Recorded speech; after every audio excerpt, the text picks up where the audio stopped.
We think we are ready to get started. Again, thank you for joining us today for our webinar. I am Rachel Paul with IAAP. And before we get started, just a few items to go over. We do have closed captioning provided. You can select the closed captioning icon on the bottom of your Zoom screen, and posted in the chat is also a third-party stream text link if you prefer that. All attendee mics are muted to prevent any background noise or disruptions.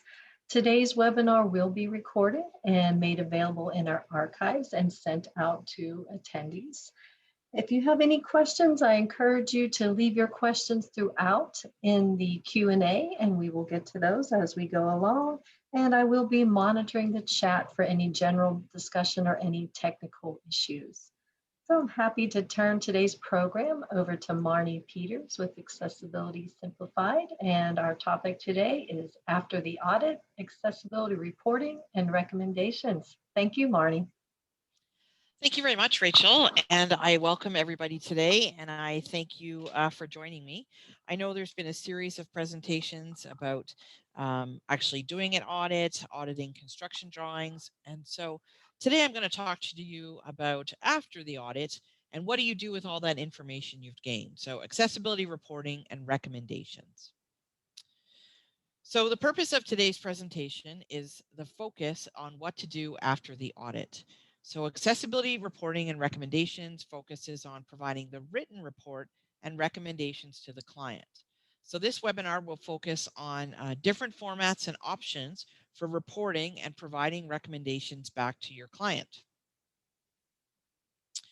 So for the overview of today's presentation, I've kind of detailed it out for us, and as Rachel mentioned, we're most definitely going to welcome some questions.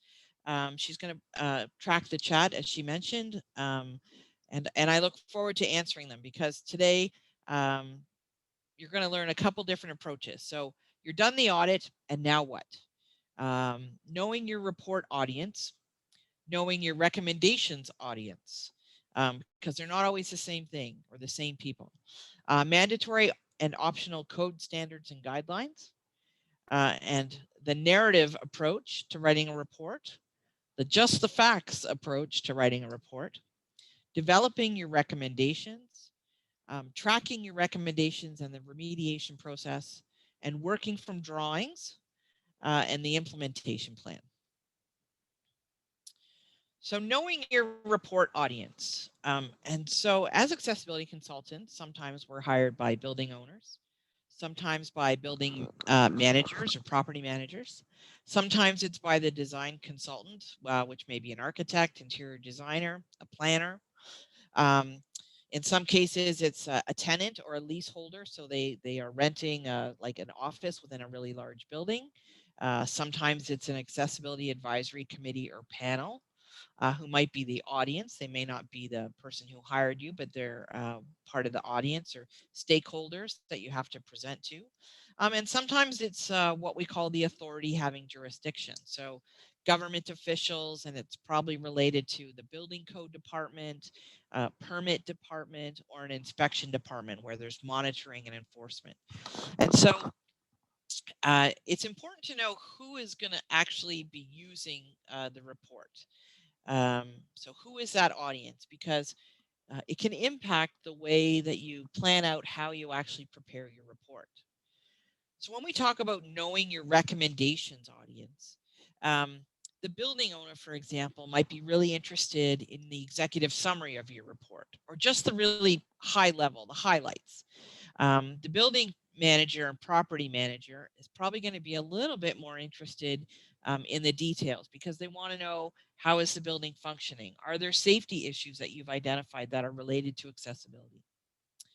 The design consultant, so architect, interior designer, and planner, they actually want those nitty-gritty kind of details of knowing exactly what is wrong and knowing exactly what is your recommendation for remediation.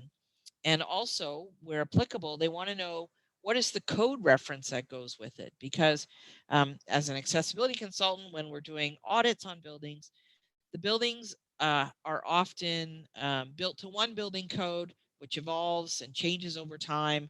And when the building's renovated, it's a different code requirement than what the building was originally built to. So your architect is going to want to know, what is the code reference? If it's a tenant or leaseholder, and I'll give the example of a bank who might have a retail outlet, but it's in a office tower.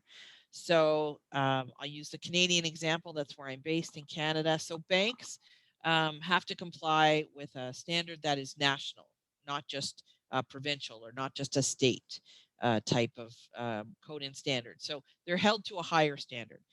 And so they need to know what is their local building code that is applicable, but also what is the reference from the national standard. So they're going to want to know some specific information.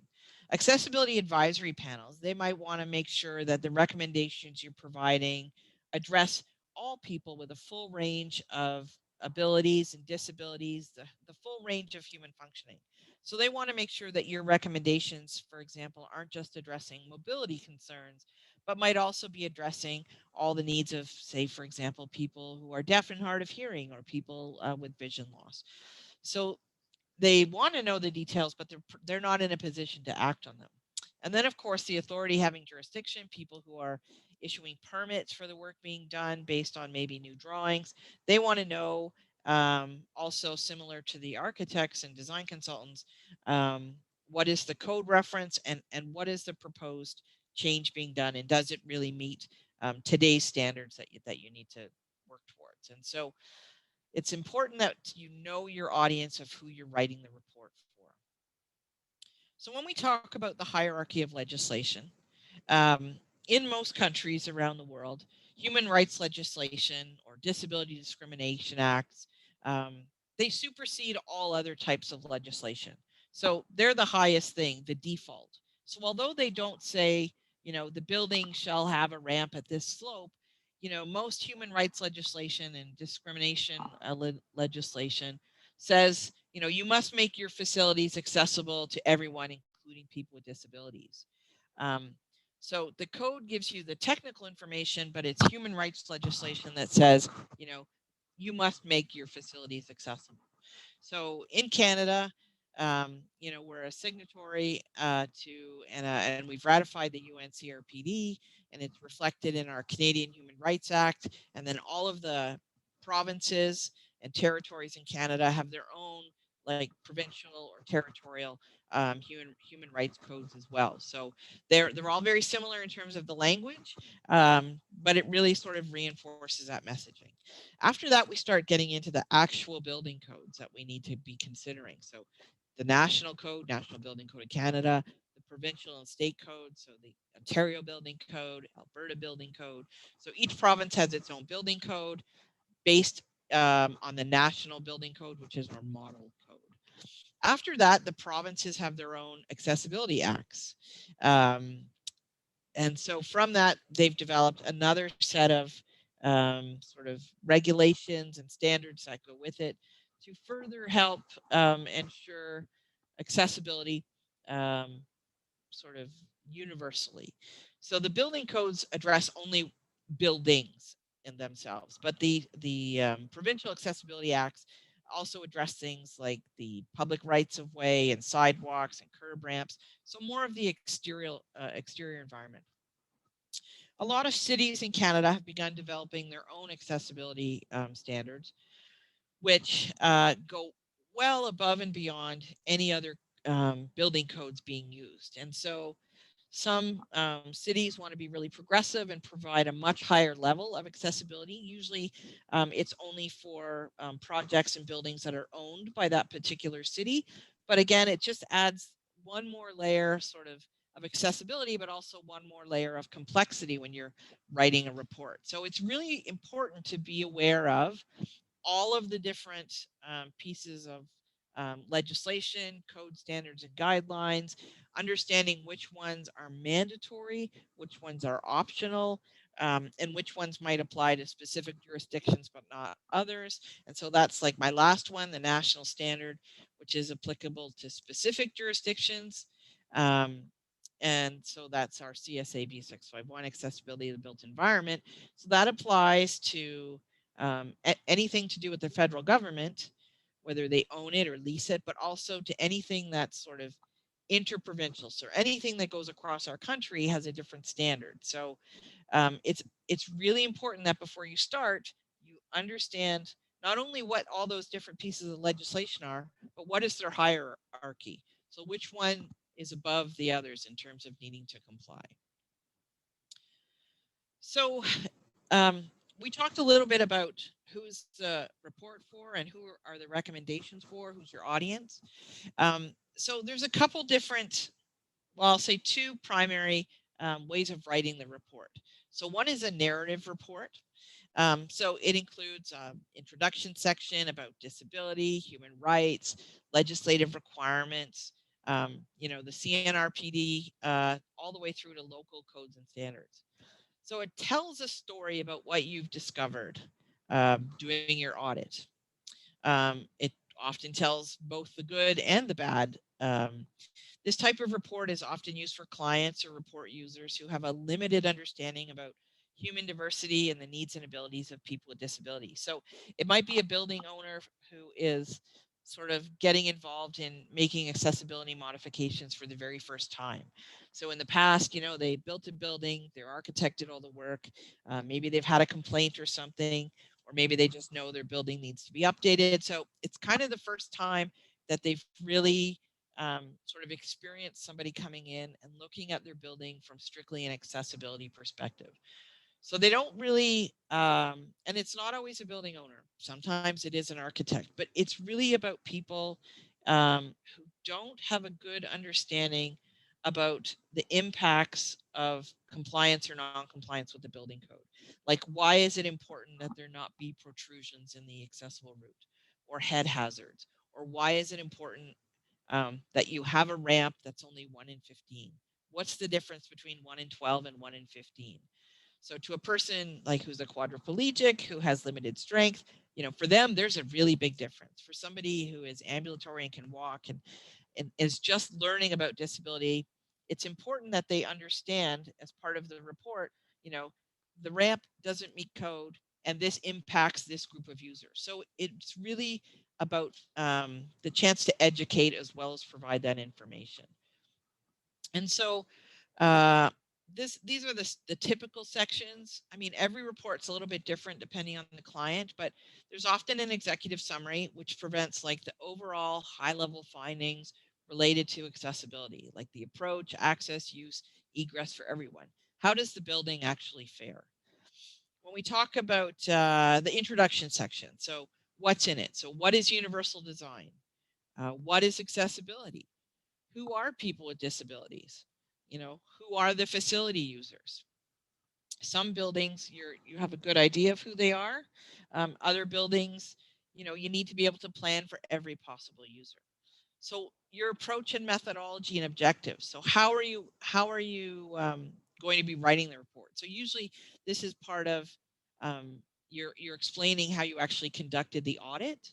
And so for me, when I do an audit, I do it from the street to the building entrance through the main entrance, then the accessible routes. And so you want to be able to explain that as part of the report because you know how you did it, but it's important that they know that you were thorough and exactly the approach that you took.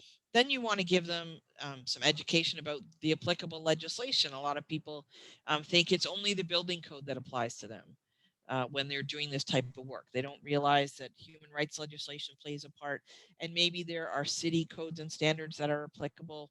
Um, and it's just really important that you give them all the details of how you got to where you are in terms of being able to write this report.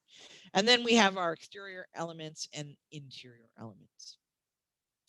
And so this is sort of the beginning, the basic beginning of the narrative approach to writing. So we have a brief introduction about what it was, the scope of the audit. So how much of the building was covered. In some cases, your report might be only covering a specific section. So I gave the example earlier of a retail bank branch outlet in a giant building.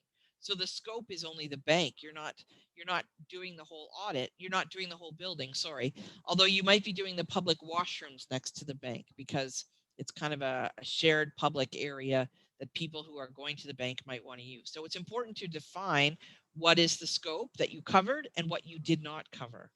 Um, Addressing the full range of human functioning. So you want to be talking about who is it that you considered when you were doing your audit. So that's part of your a little bit of approach and methodology part is what is it that you were looking at and how were you addressing it.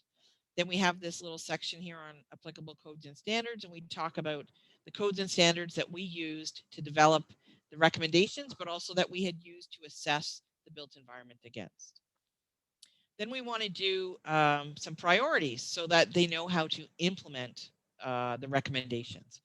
Because if you give somebody 2,000 recommendations, quite often it's a report that's going to sit on the shelf because they don't know where to start. It can be really overwhelming for people if they don't know how to implement all this information that you've given them. So by giving some priorities to the findings, you're able to help them begin the implementation program. So there's a number of ways to identify priorities.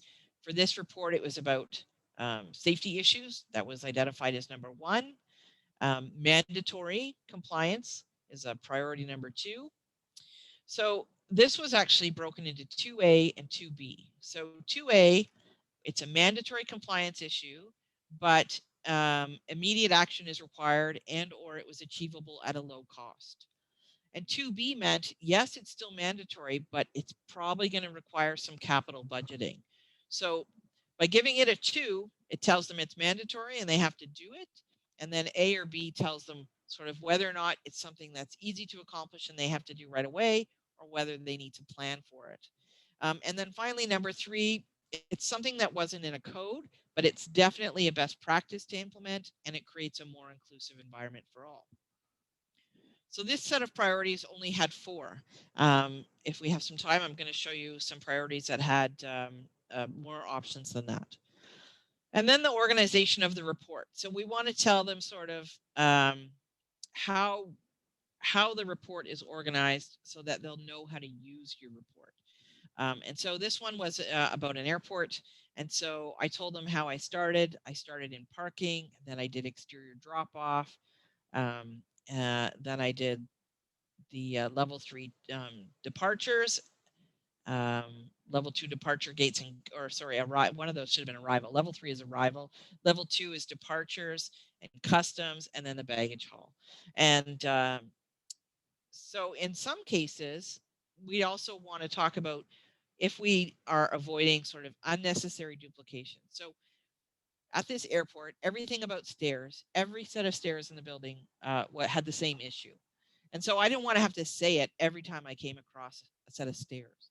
So I created a general section that had things about stairs and about fountains and phones because they all had the same issue. And so rather than repeating it 600 times, I put it in a common section. And so it's also too important as part of that to include sometimes some definitions, because when we talk about color contrast as accessibility consultants, typically we have two ranges. So color and luminance contrast at 50%, which is sort of things like door handles, and things that are at 70%, which are things that are like safety related. So if there's tactile attention twizzies or protrusion hazards. So it's important for them to know uh, some of these key terminologies, like what is a head hazard? What are operating controls? Often people think, oh, it's operating controls. It must be anything that has to do with electronics. Whereas for us as accessibility consultants, operating controls are anything from, door handles, window openers, sink faucets, anything that you have to manipulate. So having some definitions, especially in the narrative type report where people have less knowledge about accessibility, is very helpful.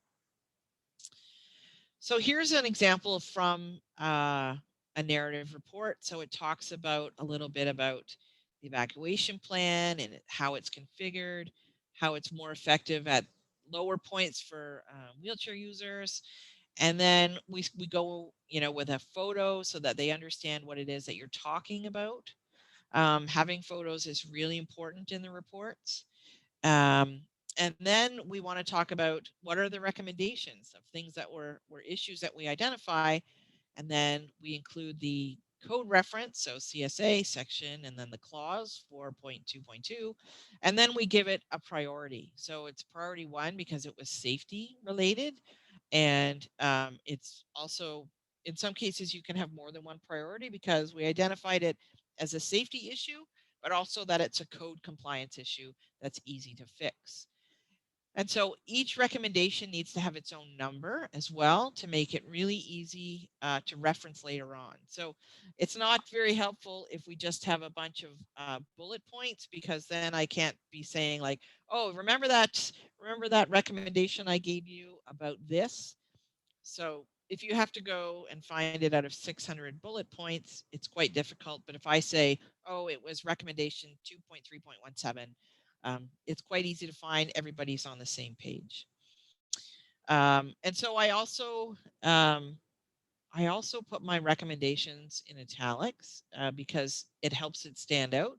Sometimes I use italics, sometimes I use a different font, because I want to make it really easy for my clients to find the recommendations um, anytime they go to the report.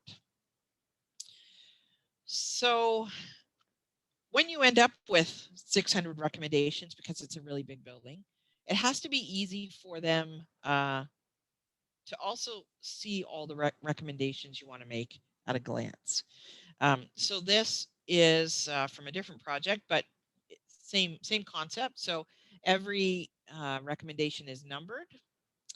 The JOR identifies the building that it came from. So this was a campus that I audited, 32 buildings on a campus, a university campus. So I needed to identify not only the recommendation number, but the building that it came from. There was a series of general recommendations that applied. So the first one is about reconfiguring partitions to have larger doors on the accessible stall. So that was for every single washroom in every building. And so it was a general statement. It didn't have its, this is where it shows up in this report, but I gave a very simple statement here: reconfigure partitions to allow a larger door. But if you actually go to the general recommendations, it gives you all of the standard, um, the applicable standards. And then over here, we see how it's all been prioritized. So this way, it's very easy for them to see, oh, right away, they have two safety priorities that they have to address right away. They have, because it's a different project, it has some different numbering, but essentially the 2A means it's mandatory and it needs to be done. And so they can look at how many mandatory.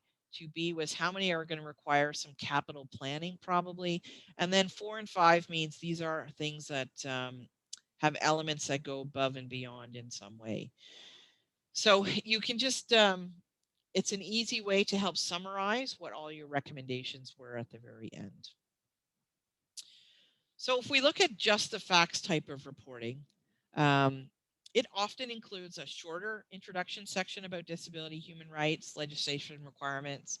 It quite often provides only the deficiency code information and the recommendations.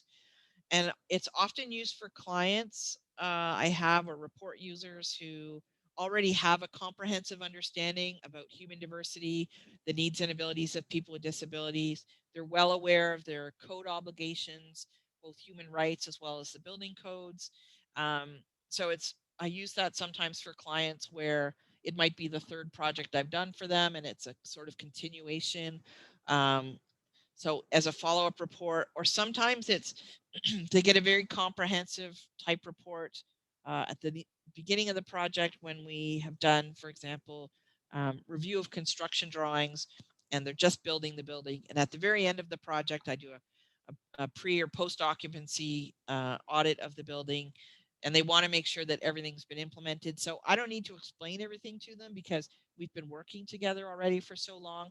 What they really just need at that point are the facts of everything that wasn't quite right. And so um, this is kind of the format. So executive summary again, the introduction, just a short version of your approach methodology, the legislation and the structure, and then we go straight into the elements part.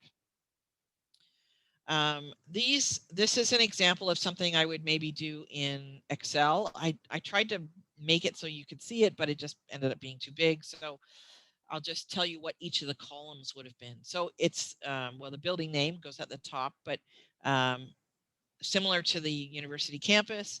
So this is a campus project. So you'd have to identify what was the campus it's from, what was the floor ID. So quite often when doing an audit or drawing reviews, each page is numbered. So you can help them identify where in the building or what part.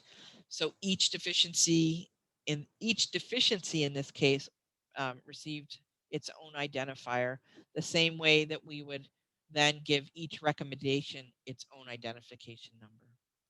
We give a brief description of what the deficiency was. So in this case, the L-shaped grab bar is missing in all the washrooms. Times 20, so that means there's 20 locations where they need to have L-shaped grab bars. And giving them that information is important because at some point they're going to have to cost it. This one doesn't have the costing column, but that usually goes to a cost consultant. So the benefits, we want to explain to them who it benefits. Again, this was a campus, so is it staff or who with a disability might benefit? Is it mobility related, vision related, hearing, cognitive, mental health, um, families? Depending on what the building is. The code reference, again, so we want to tell them what building code or standard, and then the clause it's from. We want to address that priority for them so that they can uh, help um, compose an implementation plan. You might do it. They might say, no, we're going to take care of it ourselves. But at least with that priority, it makes it a bit easier. And then, of course, a photo that shows what the deficiencies were. So here's just a quick example. So it gives you a couple photos. It tells you what the observations were on site. It tells you how it was non-compliant and what the issue was. So it talks about the standard, what part, the section, and then the clause, and then the recommendations for the remediation. So it's just very consolidated. You're not sort of taking them on that journey. You're just saying X, Y, and Z, this is what was wrong. I actually had some another slide I wanted to show you of an example, and it's not going to pop up for me like I wanted it to. So I will, oh, here it is. So let's see if I can, did that share? Did it work? Maybe Rachel can confirm. Yes, we're It worked. sticking. Okay, good. Technology sometimes does work in our favor. So now on the screen, I have another table, and it gives the first column is the building name. The second column is sort of the areas that we're talking about. So like the section, in this case, it's about ramps. This is all about ramps. We had some photos on an earlier page, but then these are the questions. So are there any doors that open onto the ramp? No. What is the width of the landing? 1.9 meters. What is the length of the top landing? 2 meters. So it's just straight information. And then the last column, it talks about whether it's compliant or non-compliant, compliant. So it's just a really quick way of just looking at just the information.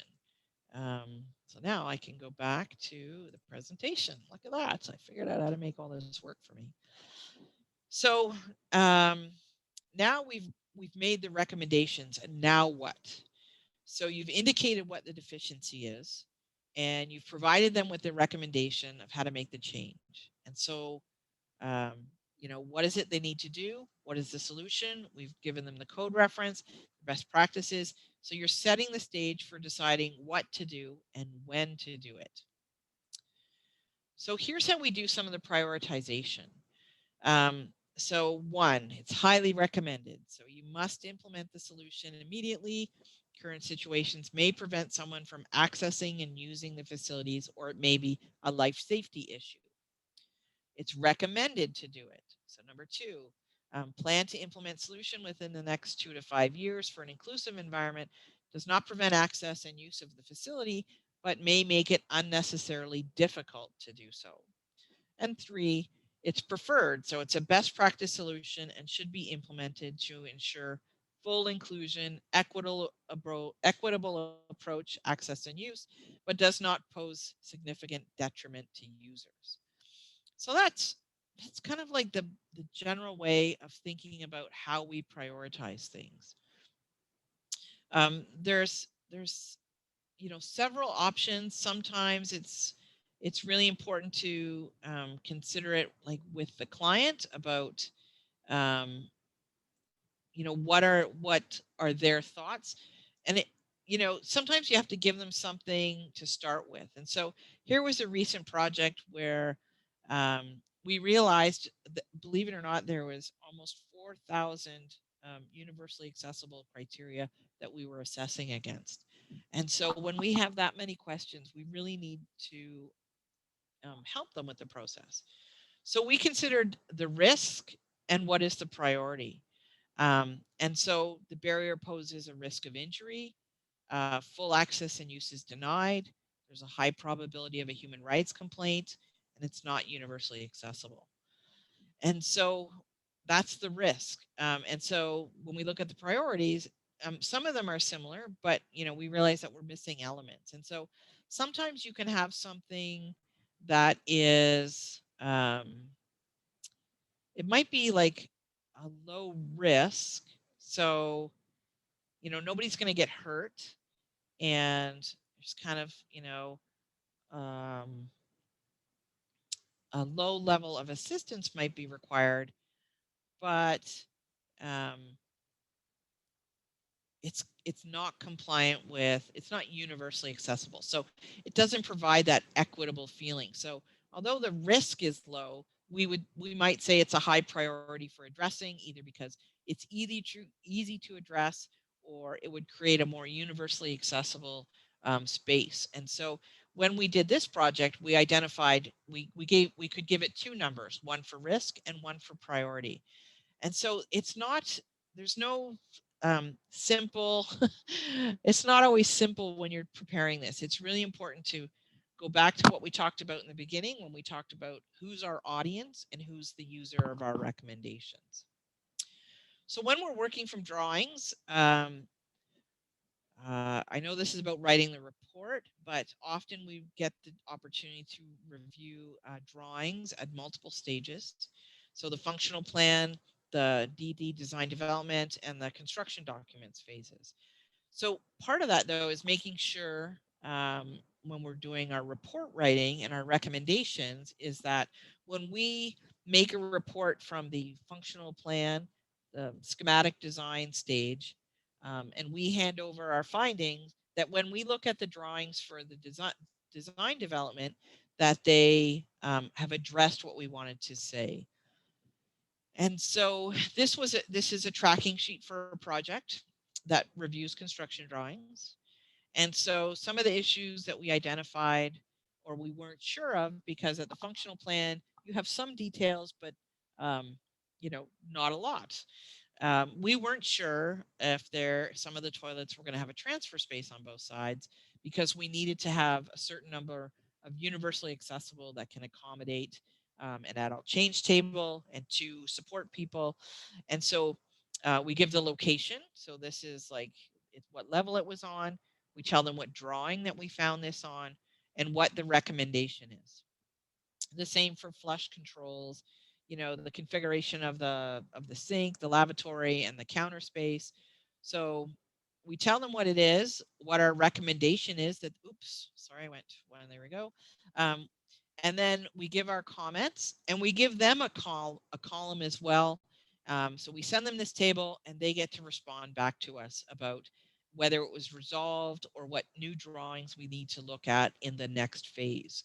And so this helps you keep track of things in the drawing review stage, because it's different than working from an actual building, because quite often um, especially between the schematic design and design development, things can really change. Washrooms might be eliminated or added. So it's really important that you know what your comment was, where it was applicable. So the next time you get that drawing, you're able to confirm whether your changes were done. So here we have an implementation plan that's built, that comes from the evolution of the accessibility audit reports. And so you've seen some parts of them where we identified, one for safety, two ways. It was mandatory compliance and easy to do. And 2B was mandatory compliance, but it needed capital planning. And so the client said, well, we're going to take care of doing our own implementation plan. And then they came back and said, well, we could actually use just a little bit of guidance about how you see the real priorities so we can get started right away. So right away, we said, okay, you need to do some of the really important safety related elements that have low cost, are easy to do, and don't require a lot of construction.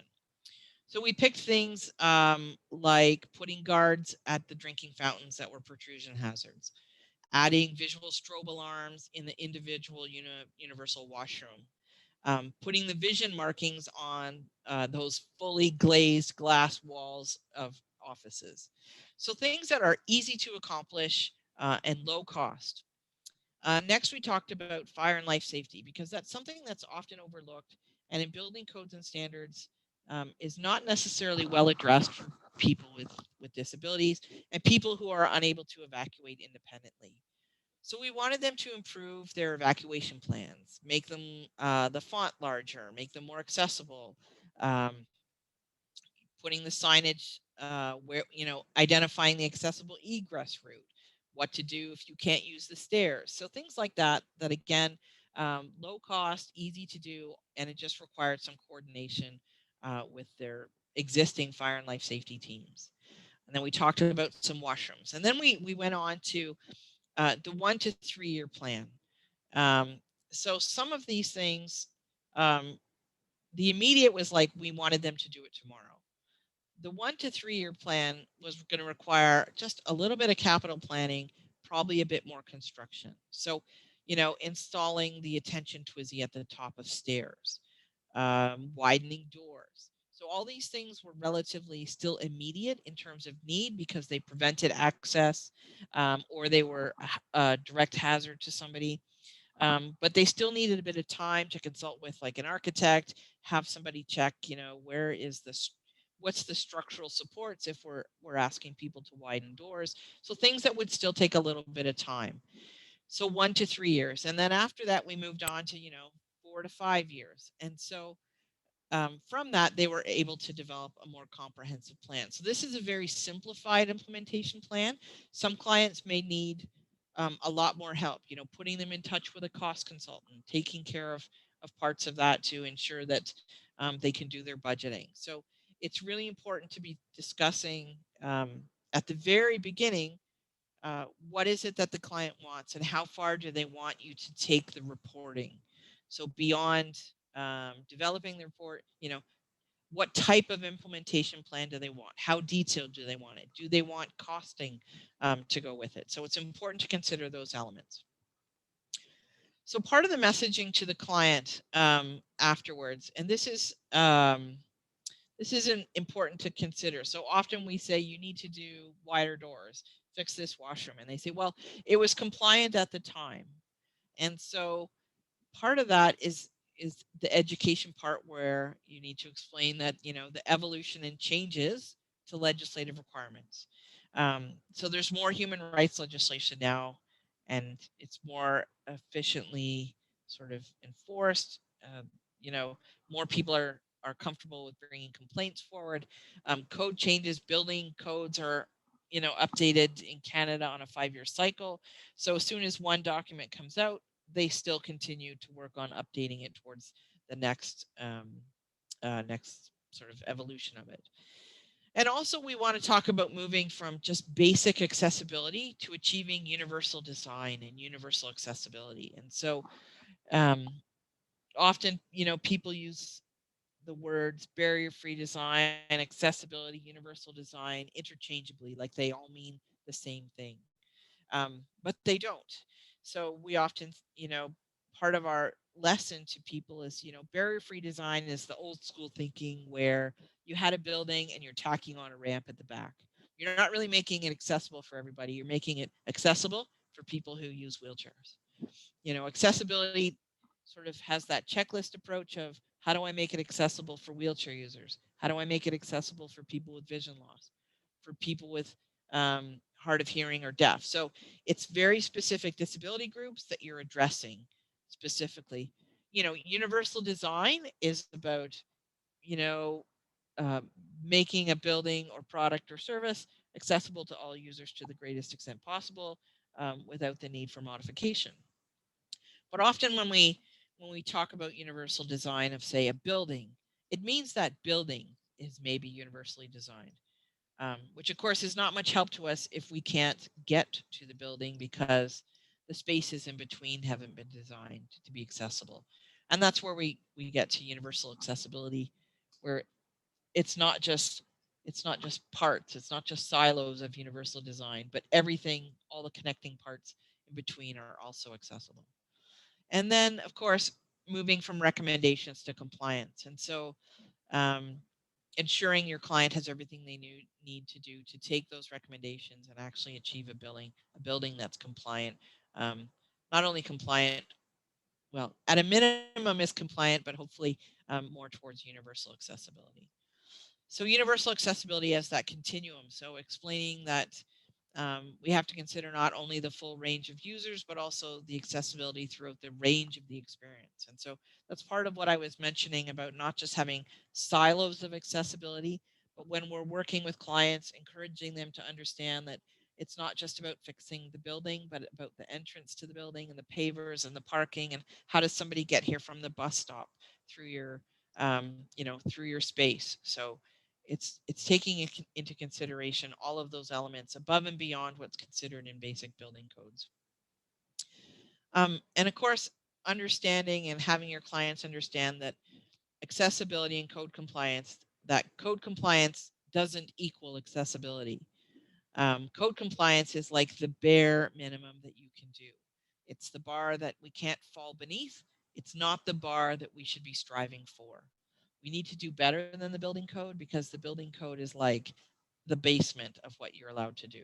And so in Canada, building owners and operators are finally starting to understand that simply achieving code compliance does not absolve them or their clients of potential human rights complaints because as I mentioned, human rights legislation often supersedes all of the building codes.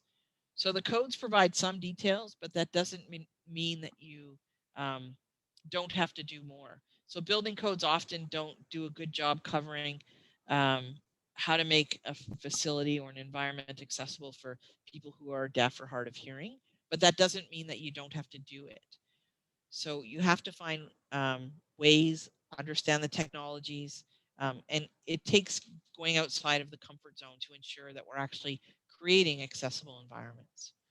And so I know I've talked now for almost 45 minutes and we still have 15 minutes for questions. I wanted to leave enough time at the end for people to be able to ask questions.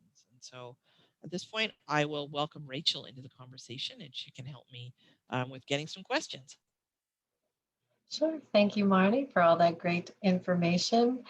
We don't have any questions right now in the Q&A, but if anybody, since it's a small group, if anybody would like to unmute their mic and ask your question live, I can do that. You can select the raise your hand button and then I can unmute your mic and you can ask live.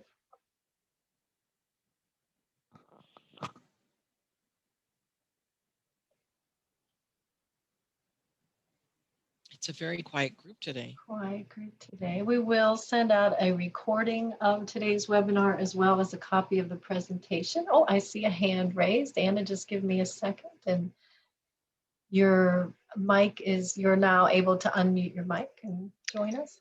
Hi, Marnie. It's Anna Marie. Hi. Just wanted to know if you're still having a lot of pushback from building owners about going beyond what's in the code. I'm still finding there's a lot of pushback. So just um, as a checkpoint. Yeah, I think I will say yes. I have some clients that say no. I only want the building code. Like that's what I have to do. And then I think sometimes with some clients, having a sit down and a bit of education about what code compliance really means, in terms of, just because you've met the code doesn't really mean, that you're free of having a human rights complaint. You know, some of the things I've identified for clients, are really safety related and not always just about pure accessibility. So fire and life safety is a big one. So when you say, what does a person do if they can't use the stairs? A lot of times I hear, well, the fire department will rescue them. And depending on the size of the city, certainly here in Canada, the fire department does not come to rescue people. They come to fight the fire, and they only rescue people if they're in imminent danger. Sometimes when you tell building owners that, they're a little bit shocked because they're unaware of that. And so sometimes I find education goes a really long way. Um, Partly that, and partly they don't fully understand the impact that not having something done a little bit above and beyond code can make to a full range of users, not just people with disabilities. But when you start talking about, well, elderly parents and, that sandwich generation, they're caring for kids, but they're caring for their elderly parents. Um, it sort of makes it like less about people with disabilities, because a lot of people still see that as a small market, as for the business case. But once you turn the business case into, well, if you were here with your elderly mother and you were taking care of her and she needed to go to the washroom, would you take her into the men's washroom or the women's washroom? And suddenly they understand, like, oh, I need a universal washroom because, it's not just for people with disabilities. So yes, I would say yes, I still get the pushback, and it's a big education part. And sometimes I have really great clients who, when I say I think you need to do X, Y, and Z because that's the way the world's going, they make it happen. So I've had both the good and the bad experience. But I think education is what we need to just stick with. And then sometimes you have to bring out the big stick and say, I've advised you and you are still susceptible to a human rights complaint. Nobody likes to hear that. So Thank you, Marnie. We did have a question in the chat from Jennifer. What is your advice regarding advising on updating all items in a category versus a selection? For instance, if you have bathrooms with no accessible sinks, how would you advise? bathrooms with no accessible sinks. So that's an interesting one. So part of it depends on, is it a heritage building? Often I encourage them to make them all accessible. I don't like it when it's like, well, here's the sink for everybody else, and there's your accessible sink over there. I'm a person with a disability, so I have lived experience of this type of question. So I encourage them to create a bathroom with sinks and knee clearance space, and pipes recessed on all of them, because when somebody comes out of the washroom, they should be able to use any sink, not just a designated sink. So I encourage the full, I might say, okay, if you're going to do a full renovation of this space in 5 years, and you have a plan and you've got the architect and you're working on all that, then fine. You know what? For now, you can put in an accessible sink, but that's a temporary fix. And so often I feel out, like, what is the client trying to achieve, um, before I go that route. I don't know if that really answered your question. I think it answered part of your question. If you'd like follow up, ask. Can you follow up with another question? I guess really I encourage them to think of not just elements, but think of it as like a holistic, cohesive environment.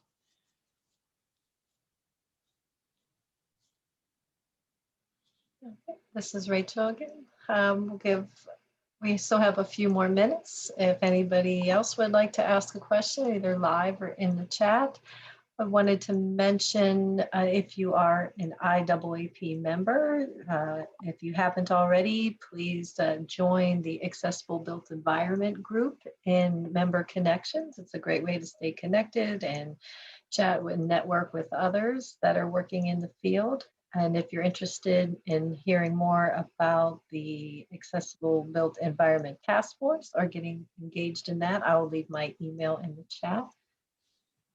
Let me see, there was a follow-up here, I think, from Jennifer. I think she says it does. I mean, I think answer your question, we often get asked if the change needs to be for all or for a percent. So I think that's what she was asking about, if you have to have all items checked in a category versus just a selection. I think it depends on what it is the answer. So urinals, for example. So say it's a stadium, there's like 20 urinals. So the codes typically say, you know, where there's more than one urinal, at least one has to be accessible. But if there's 20 urinals, I wouldn't let a client only do like one urinal. I would say, why can't you have, you know, why can't you have, you know, 15% or 20% be accessible? The same with accessible stalls. If you know, part of it depends on the environment. So, you know, things like stadiums where there's like vast numbers of users, I don't think one accessible stall is enough. So I often say, like, there's plenty of space. We can have 2 accessible stalls here, because there's nothing worse than having to wait for the accessible stall when there's like really big crowds. And so in some codes and standards have percentages of things, like percentages for parking spaces, percentages for seating in cafeterias and restaurant areas. I don't always find that the percentage is high enough. I think we would all probably agree that disability is underestimated because it's based on self-reporting. And I also think that you can't predict. This is something I tell my clients is you can't always predict who your user base is. And so if you're hosting, a stadium and you're hosting the Paralympics, or you're hosting, even just a regional wheelchair basketball tournament, you're going to need more than one accessible stall. So by creating a more inclusive environment, you're creating more business opportunity. And so I often want them to not tell me that they know their user, because the truth is you don't know your user. Your user could be anybody. So percentages, yes, they exist, but I like to go above and beyond that. For me, percentages is like minimum compliance with the building code, and I'm really trying to push the envelope every chance I get.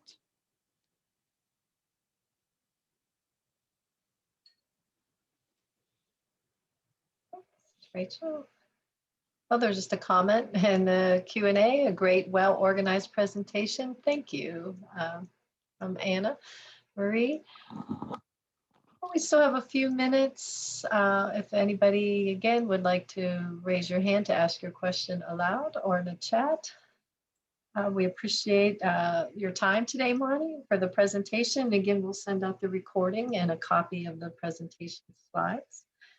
Oh, and I said I would leave my email in the chat. So wow, we'll just wait a minute to see if any other questions come in. They'll allow me to do that. And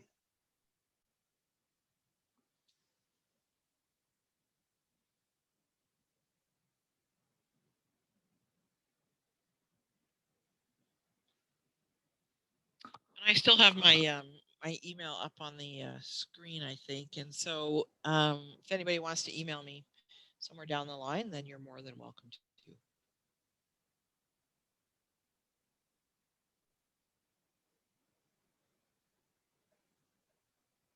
I can add those in your email into the chat as well, and the website. It's added to the chat. So I don't see any more questions coming in. So again, thank you, Marnie, for today, and thank you everybody for joining us. I also would like to thank Angie, our captionist, for providing our captioning today, and we hope to see you again next month for the next webinar in this series coming up at the end of May.